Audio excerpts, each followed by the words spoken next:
Você sempre quis saber como se faz uma defesa criminal, quais são as estratégias que se usam para uma defesa criminal? Nessa nova série do canal chamada Defesas de Sucesso, eu vou contar para vocês alguns casos, algumas defesas que eu fiz e que eu tive sucesso conseguindo absolver, desclassificar ou diminuir a pena de alguns dos meus clientes. Meu nome é Matheus Falivene, eu sou advogado criminalista, mestre e doutor em Direito Penal pela USP.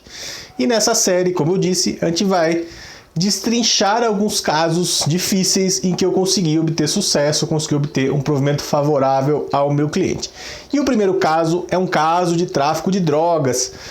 Esse caso foi um dos primeiros casos que eu peguei no ano de 2011, né? Eu tinha acabado de começar a advogar e eu peguei esse caso.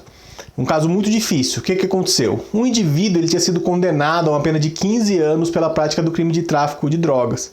Ele estava preso. Depois de um período preso, ele progrediu para o regime semiaberto. E ele tinha trabalho externo, trabalhava na rua. E determinado dia, ele retornando do trabalho externo, os guardas, os agentes penitenciários perceberam que havia um volume grande na região da cueca dele, na região, né, ali naquela parte da frente da cueca. E, o levando para a revista íntima, eles viram que ele estava portando aproximadamente 40 gramas de drogas. Viram que tinha quantidade de droga, era tudo maconha, ele foi preso em flagrante, o delegado foi levado à delegacia, né? O delegado autuou pela prática do crime de tráfico qualificado e logo em seguida, poucos dias depois, encerrado o inquérito, o Ministério Público denunciou por tráfico qualificado.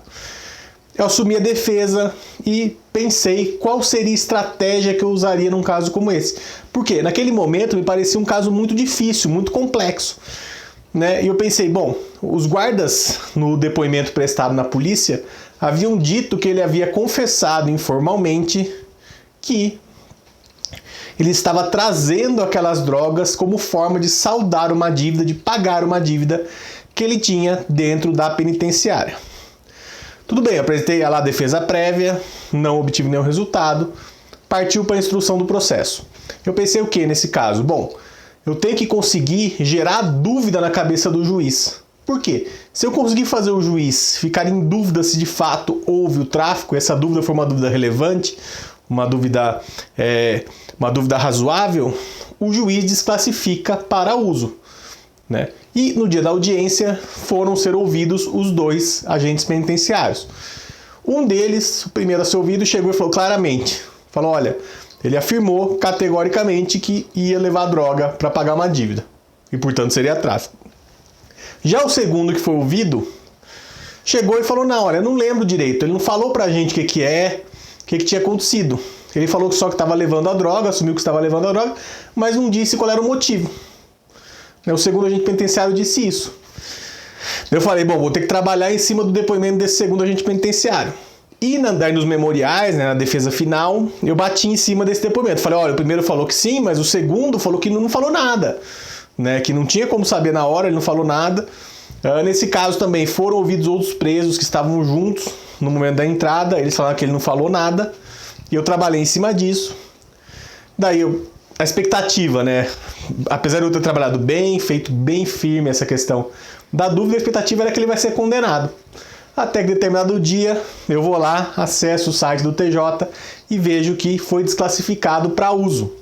E o juiz deixou bem claro que ele ficou na dúvida porque houve um conflito entre o depoimento dos agentes penitenciários. Então sempre uma defesa muito importante nesse tipo de caso, que você tem uma questão probatória, é a dúvida. Né? É demonstrar para o juiz que existe uma dúvida se o crime existiu ou não, se o fato é criminoso ou não, se foi o indivíduo o autor ou não, ou como no caso, se o fato é tráfico de drogas ou se o fato é uso de drogas. Então eu trabalhei bem isso e acabou o indivíduo tendo a conduta desclassificada e com isso pegou uma pena de admoestação, e o que foi muito bom nesse caso, tá? Nessa série, né, continuando ela, né, esse é o primeiro capítulo só, estou fazendo muito mais uma questão de teste, mas nos próximos capítulos eu vou falar de outros casos e quais foram as estratégias que eu utilizei. Espero vocês lá, muito obrigado e até mais.